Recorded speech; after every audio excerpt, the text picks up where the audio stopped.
श्री सरस्वती मैया की जय। देखिए, प्रश्नावली 2.4 का पहला उदाहरण करेंगे। उदाहरण नंबर 11 है। जांच कीजिए कि x धन 2 बहुपदों x क्यूब धन 3x वर्ग धन 5x धन 6 और 2x प्लस 4 का एक गुणनखंड है या नहीं। तो संख्या है हमारी प्रश्नावली 2.4, उदाहरण है 11। ये इस प्रश्नावली का पहला उदाहरण है, परंतु अध्याय 2 का 11वां उदाहरण है।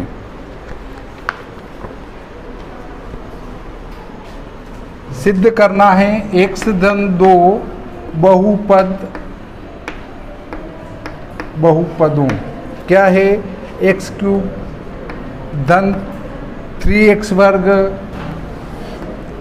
धन 5x धन 6 और 2x प्लस 4 का एक गुणनखंड है,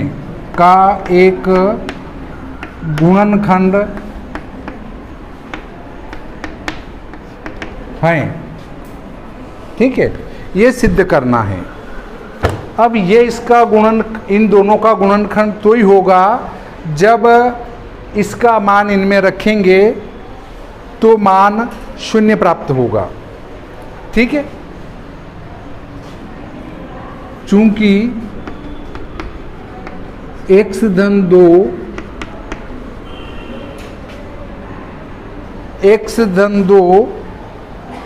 का शून्यक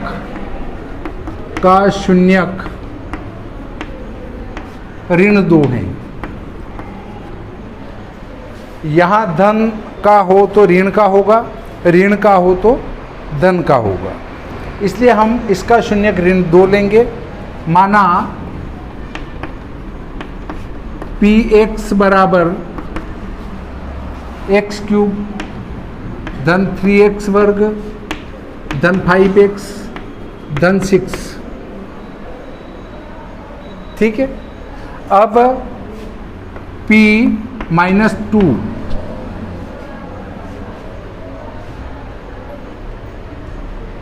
p माइनस 2 लेंगे।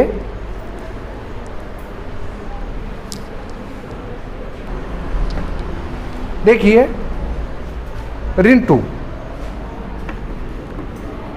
2 की घात 3 प्लस 3 ऋण 2 की घात 2 प्लस 5 ऋण 2 प्लस 6। मैंने कहा था विषम घात हो तो ऋण का ऋण ही रहेगा, तो ऋण पहले लगा दो। 2 दूनी 4 और 4 दूनी 8, 3 बार गुणा होगा। ऋण ऋण धन हो जाएगा, धन का धन में धन रहेगा। 2 दूनी 4, 4 तिया 12। ऋण धन ऋण, एक ऋण हो एक धन हो तो ऋण रहेगा गुणा में। 5 दूनी 10 धन 6, 12 और 6 18 दोनों धन के, और 10 और 8 18 दोनों ऋण के। ऋण धन 0 हो गया।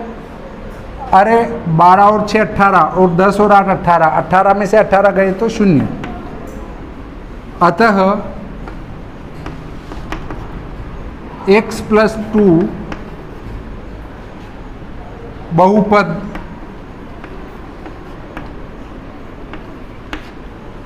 x क्यूब प्लस 3x वर्ग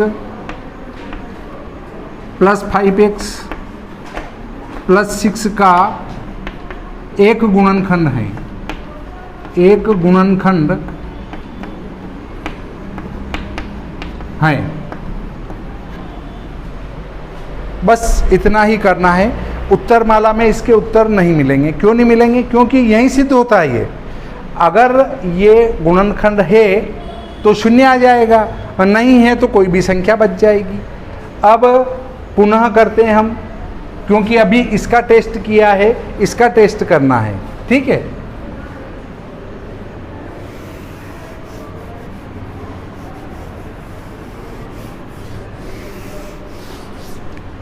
पुनः माना gx बराबर 2x धन 4, ठीक है। तो g ऋण 2, तो 2 ऋण 2 धन 4। केवल x के स्थान पर मान रखना है, कोई दिमाग नहीं लगाना है। 2 दूनी 4 और ये ऋण धन ऋण और ये धन 4 बराबर 0। अब केवल ये लिखना है, अतः x धन 2x धन 4 का एक गुणनखंड है। बस ये लिख दो, ये सवाल हो गया। अब अगले पे चलते हैं, 12वां उदाहरण।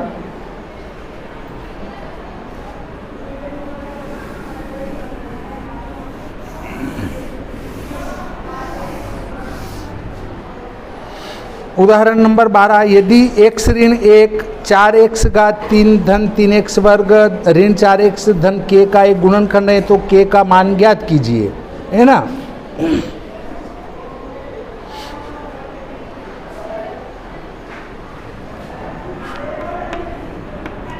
x ऋण 1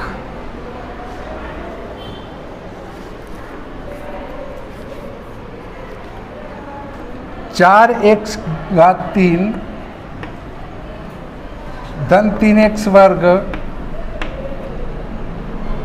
ऋण 4x धन k, ठीक है, का एक गुणनखंड है ना।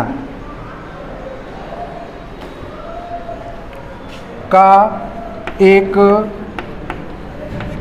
गुणनखंड है, गुणनखंड है। अतः P1 बराबर 0 होगा। ऋण 1 है तो क्या करेंगे, धन 1 करेंगे और धन 1 इसमें रखेंगे तो मान क्या आएगा, 0 आएगा। तो इसके बराबर 0 रख दो, ठीक है। तो क्या करेंगे, 4x की जगह 1 घात 3 धन 3 x की जगह 1 घात 2 ऋण 4 x की जगह 1 और धन k और बराबर क्या होगा, 0 होगा। P1 0 हो गया। अब ये तो एक का गुणा कितनी बार करो, 1 रहेगा, 1 का गुणा 4 में 4 हो जाएगा, धन 3 का 1 में 3 और ऋण 4 धन k बराबर 0। चर राशि आगे रखते हैं, अचर राशि पीछे ले जाते हैं। तो k बराबर ये पीछे जाके ऋण का 4, ये पीछे जाके ऋण का 3, ये पीछे जाके धन का 4, ठीक है। तो 4 और 3 साथ में से 4 गए तो ऋण के 3, बड़ी संख्या के ऋण है, इसलिए k का मान आ जाएगा ऋण 3। बस और कुछ नहीं करना है। उदाहरण 13 आता है,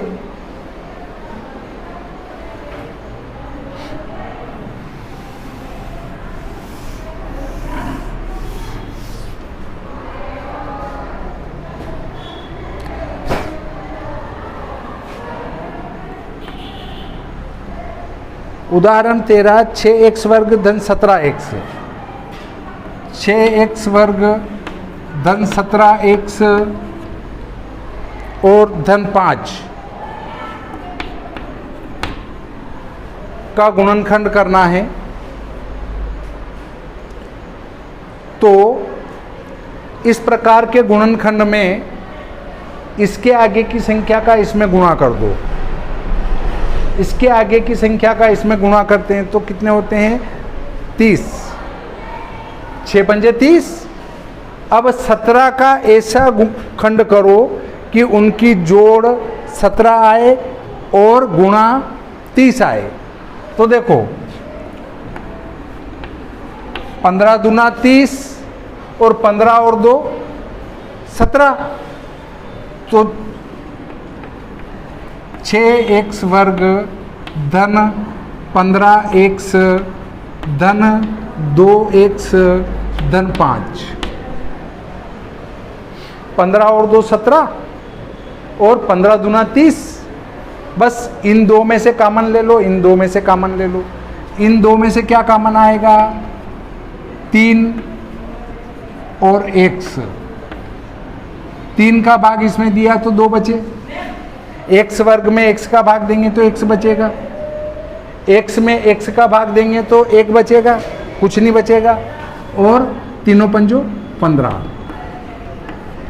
धन इन दोनों में से कोई कॉमन नहीं है तो 1 कॉमन है। 2x धन 5। इस प्रकार का खंड करेंगे तो ये और ये एक जैसा आना चाहिए। अगर नहीं आ रहा है तो हमने गलत किया है।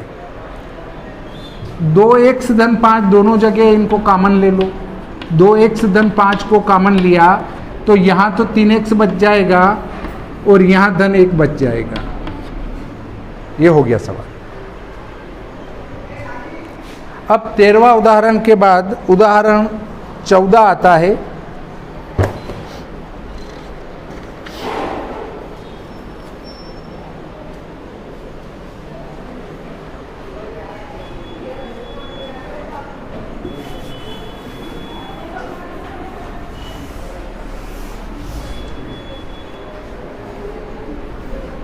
चौदह उदाहरण इसमें है y वर्ग ऋण 5y धन 6। y वर्ग ऋण 5y धन 6। इसके भी क्या करना है? गुणनखंड कीजिए। गुणनखंड करना है तो देखिए विधि वही लगेगी जो मैंने बताई थी। जोड़ 5 आना चाहिए, गुणा 6 आना चाहिए। ये सबसे सरल विधि है। तो y वर्ग ऋण 3y धन 2y धन 6। ये धन का नहीं होगा। अगर धन का करेंगे तो 3 में से 2 गया तो ऋण का 1 बचेगा। ऋण 3 और ऋण 2 ऋण 5 और ऋण का ऋण में गुणा होगा तो धन 6, 3 दूनी 6। इसमें से y कॉमन तो यहाँ बचा y और यहाँ बचा 3। यहाँ 2 कॉमन ऋण 2 तो 2y बचा और ऋण 2 का इसमें भाग देंगे तो 2 तिया 6 ये ऋण हो जाएगा। ऋण 3 y ऋण 3 वापस कॉमन ले लो। y ऋण 3 कॉमन लिया तो यहाँ बचा y और यहाँ बचा ऋण 2। ये उत्तर है सरल। अब देखें 14 के बाद 15 नंबर लेते हैं। उदाहरण नंबर 15।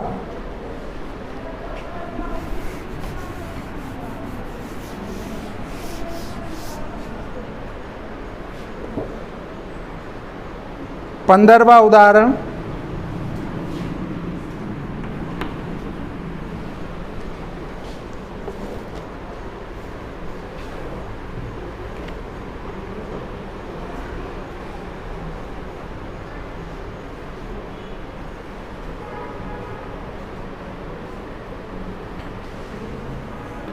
एक्स क्यूब ऋण 23x वर्ग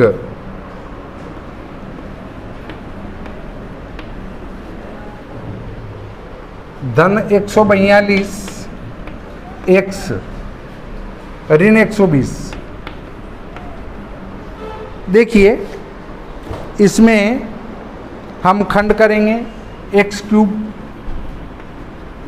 ऋण x वर्ग ऋण 22x वर्ग।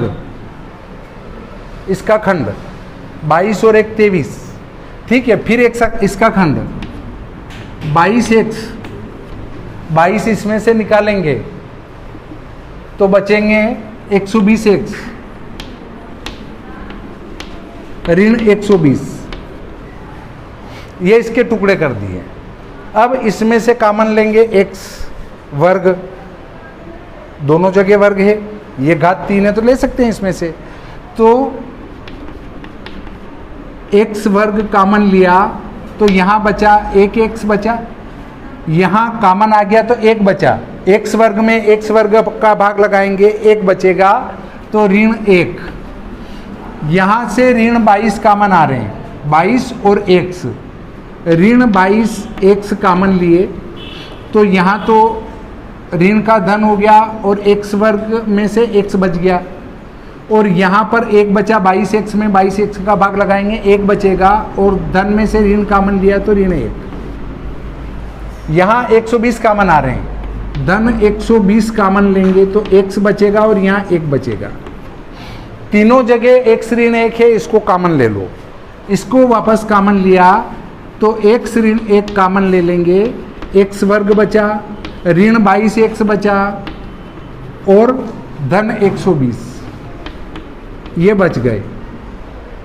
अब इसका खंड ऐसा करो कि जोड़ तो ये आए और गुणा ये आए, तो 120 का खंड करते हैं तो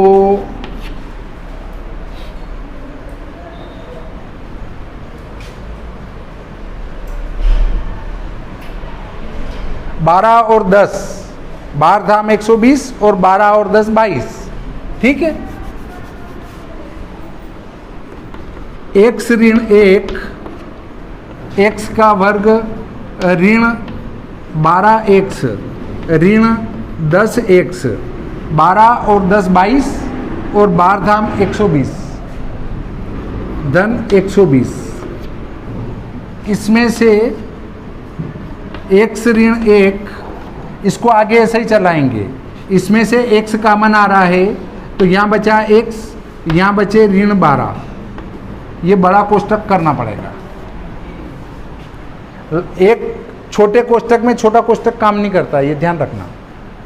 x कामन आ जाएगा, यहाँ 10 कामन आ रहे हैं, ऋण 10 तो x बचेगा, ऋण कामन आ गया तो यहाँ ऋण हो गया और ये 12 बच गए।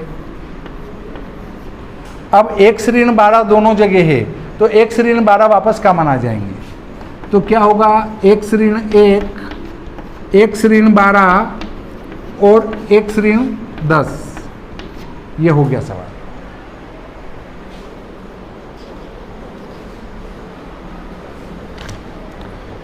पहला सवाल,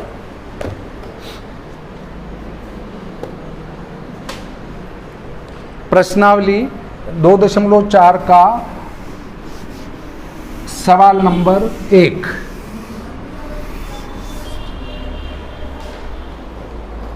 बताइए कि निम्नलिखित बहुपदों में से किस बहुपद का एक गुणनखंड x धन 1 है। यदि गुणनखंड x धन 1 होगा तो उसमें p ऋण 1 रखेंगे तो मान 0 प्राप्त हो जाएगा। मान 0 प्राप्त होगा तो ही बहुपद x धन 1 उसका एक गुणनखंड होगा, ठीक है। तो हम इसको हल करते हैं। पहले सवाल का पहले का फर्स्ट संख्या है x क्यूब धन x वर्ग धन x, x क्यूब धन x वर्ग धन x धन 1 का एक गुणनखंड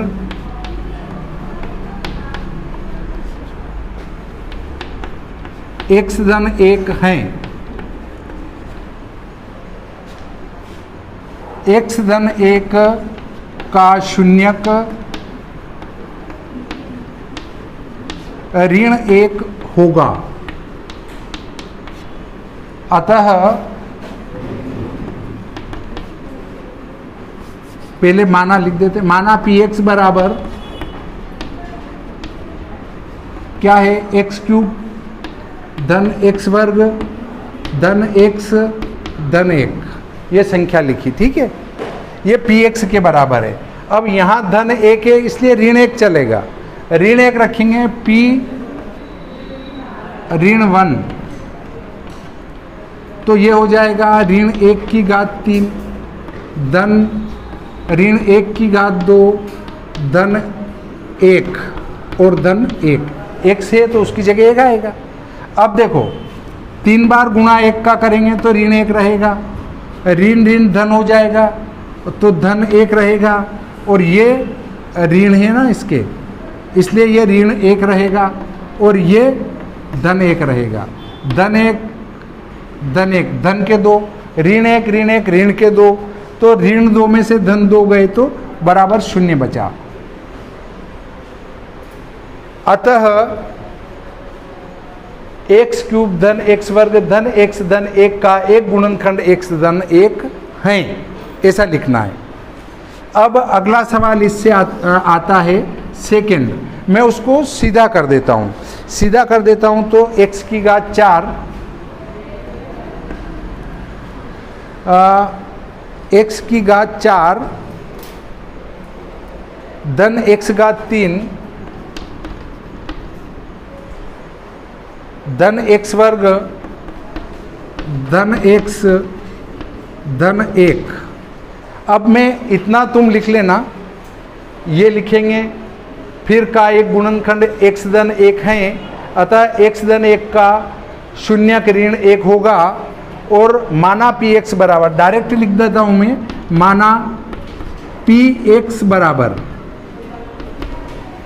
बाकी तुम लिख लेना क्योंकि एक बार लिख दिया मैंने। अब यहां से सीधा हल कर लेते हैं।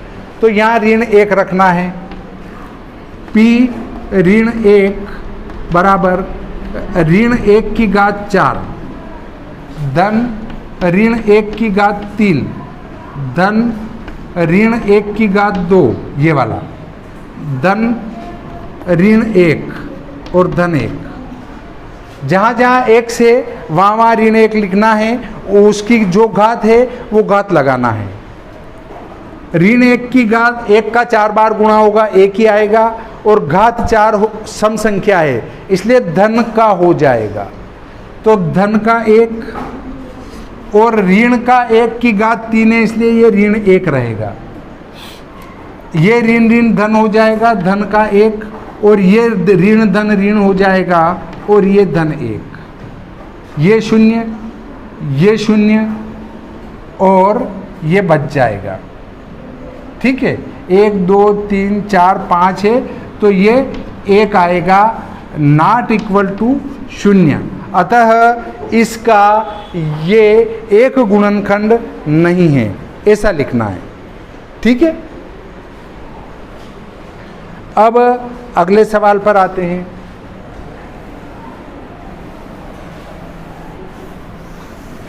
सवाल नंबर 3।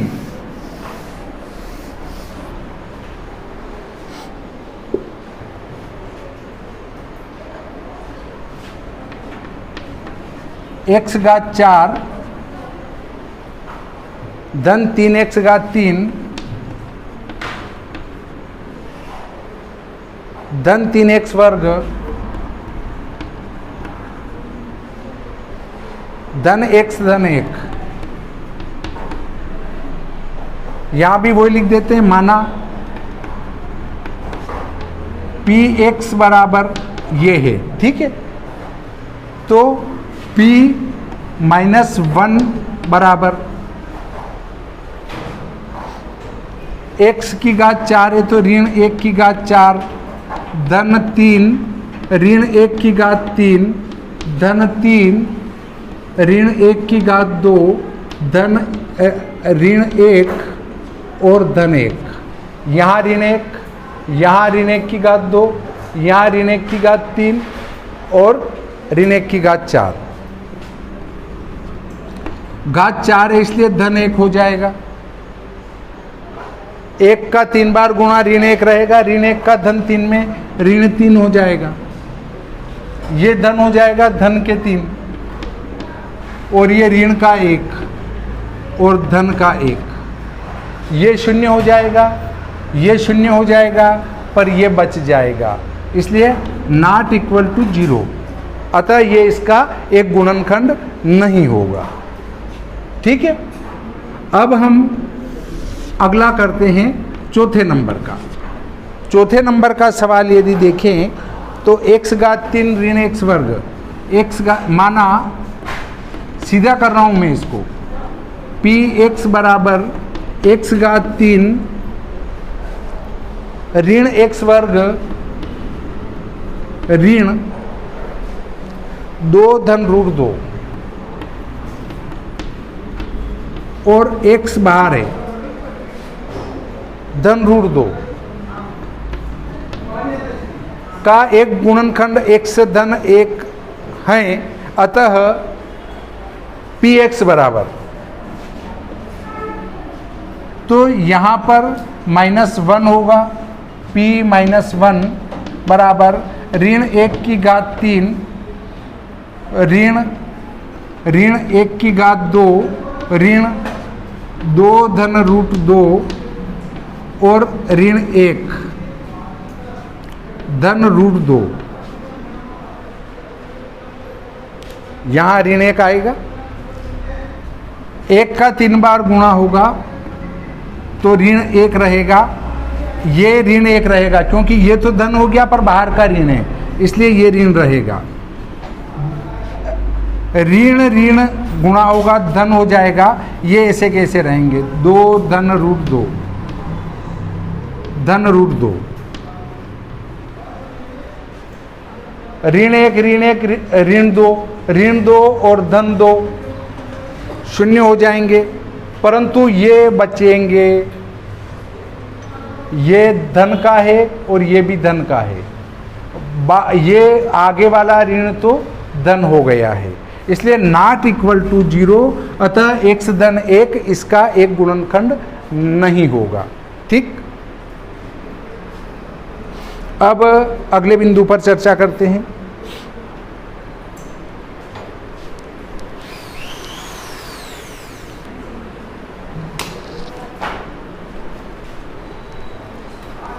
देखो, इसमें सवाल नंबर 2 का पहला आता है, इसमें लिखा है गुणनखंड प्रमेय लागू करके बताइए कि निम्नलिखित स्थितियों में से प्रत्येक स्थिति में gx px का एक गुणनखंड है या नहीं। वो की वही शर्त लगेगी, दूसरे का पहला,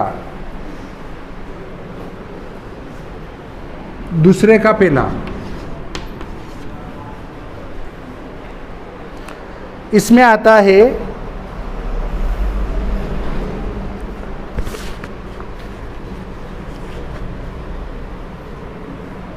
px बराबर 2x घात 3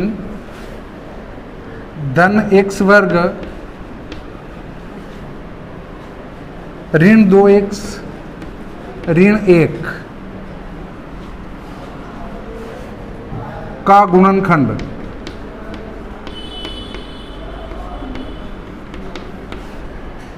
gx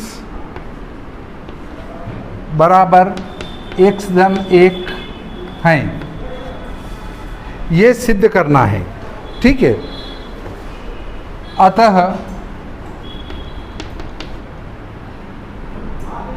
अतः बाद में लिखिए x धन 1 का शून्यक ऋण 1 होगा, अतः p ऋण 1 बराबर 2 ऋण 1 घात 3 धन ऋण 1 घात 2 ऋण 2 ऋण 1 ऋण 1, x की जगह ऋण 1। ठीक, 2 1 का गुणा 3 बार होगा, ऋण 1 रहेगा तो ऋण 2 हो जाएगा, धन ऋण 1 में ऋण 1 का गुणा धन 1, ऋण ऋण धन 2 ऋण 1, धन के 2 ऋण के 2 शून्य, धन का 1 ऋण का 1 शून्य, अतः px का एक गुणनखंड gx है, इतना लिखना है बस। अब इसमें सवाल नंबर 2 लेते हैं।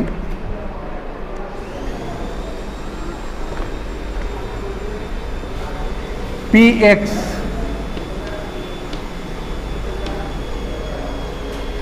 बराबर x क्यूब धन 3x वर्ग धन 3x धन 1 का एक गुणनखंड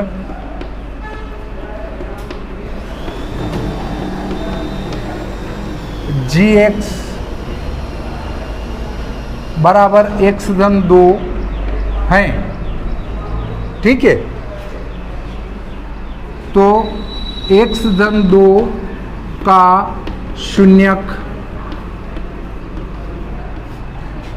ऋण 2 होगा। धन 2 है तो ऋण 2 होगा, कुछ भी विचारने की आवश्यकता नहीं है। अब अतः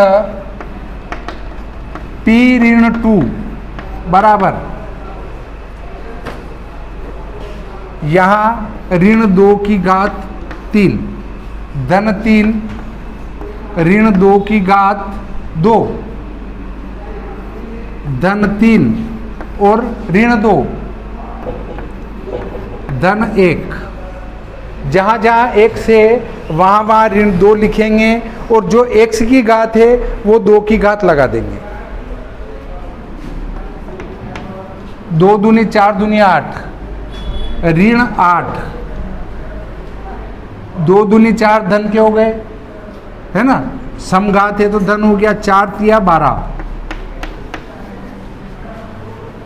2 तिया 6 ऋण धन ऋण 6 और धन 1। कहीं कोई मिस्टेक नहीं। एक बार संख्या मिला लेते हैं। ये है एक्स क्यूब धन 3x वर्ग धन 3x धन 1। तो 2 दूनी 4 दूनी 8 हो गए और 2 दूनी 4 तिया 12 हो गए। और उसके बाद 3 दूनी ऋण के 6 हो गए और धन का 1। 12 धन के हैं और 1 धन का है। 12 और 1 13 हैं और 8 और 6 14 हैं। ऋण का 1 बचेगा, अतः ये इसका एक गुणनखंड नहीं है। नॉट इक्वल टू 0, अतः px का एक गुणनखंड gx नहीं है, ऐसा लिखना है, ठीक है।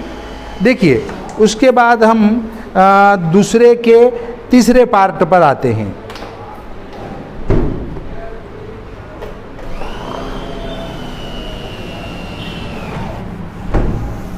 दूसरे का तीसरा पार्ट,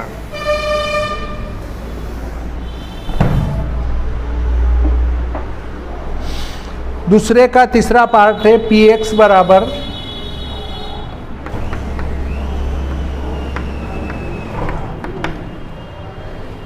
px बराबर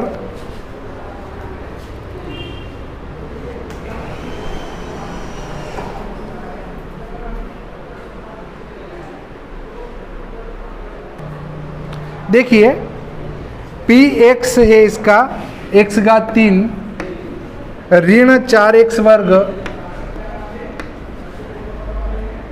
धन x धन 6 का एक गुणनखंड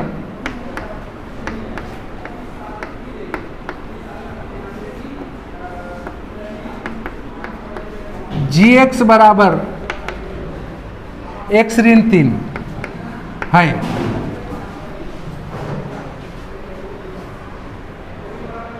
अतः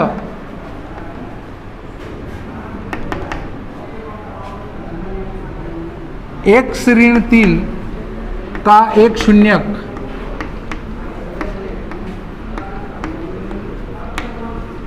धन 3 होगा। ऋण 3 है ना, इसलिए धन 3 होगा। बस x की जगह 3 रख दो, कुछ नहीं करना है। जहाँ जहाँ x है वहाँ 3 रखो।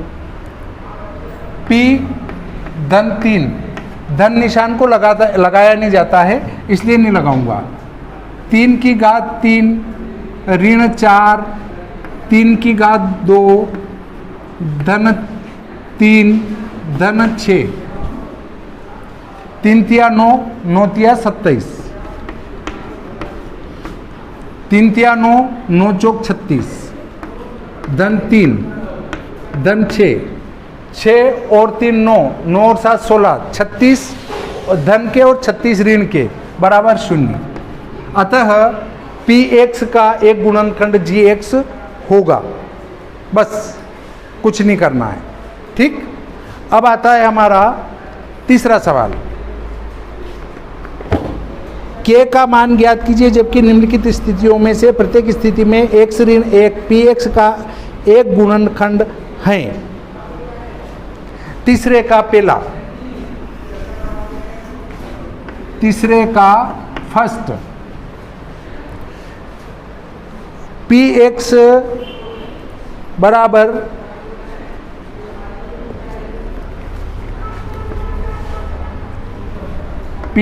बराबर x वर्ग धन x धन k का एक गुणनखंड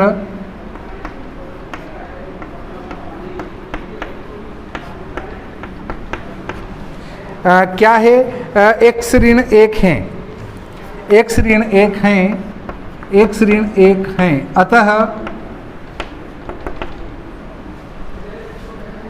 P1 बराबर 0 होगा। यहाँ ऋण 1 है तो P का धन 1 हो जाएगा। अब इसमें मान रख दो, x वर्ग की जगह 1 का वर्ग, ठीक है, धन x की जगह 1 धन k और बराबर 0 होगा। P1 0, 1 का वर्ग 1 धन 1 धन k बराबर 0। 1 और 1 2 पीछे जाएंगे, ऋण के हो जाएंगे, या पीछे लेते जाओ बाद में जोड़ देना। k बराबर ऋण 1 ऋण 1, दोनों पीछे जाके ऋण के हो गए, तो k बराबर हो गया ऋण 2। कुछ भी नहीं करना है, बहुत सरल सवाल है।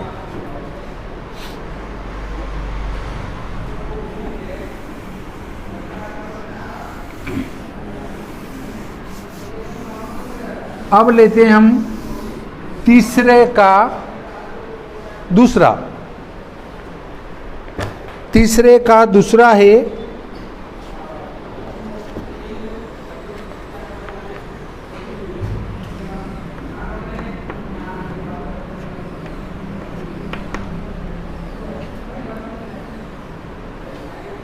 px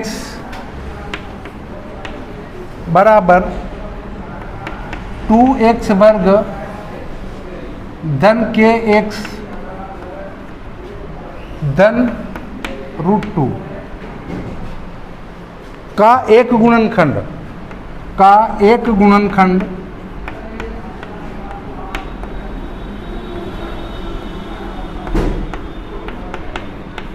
x ऋण 1 है। अतः P1 बराबर 0 होगा। सभी सवालों में एक जैसा लिखना है।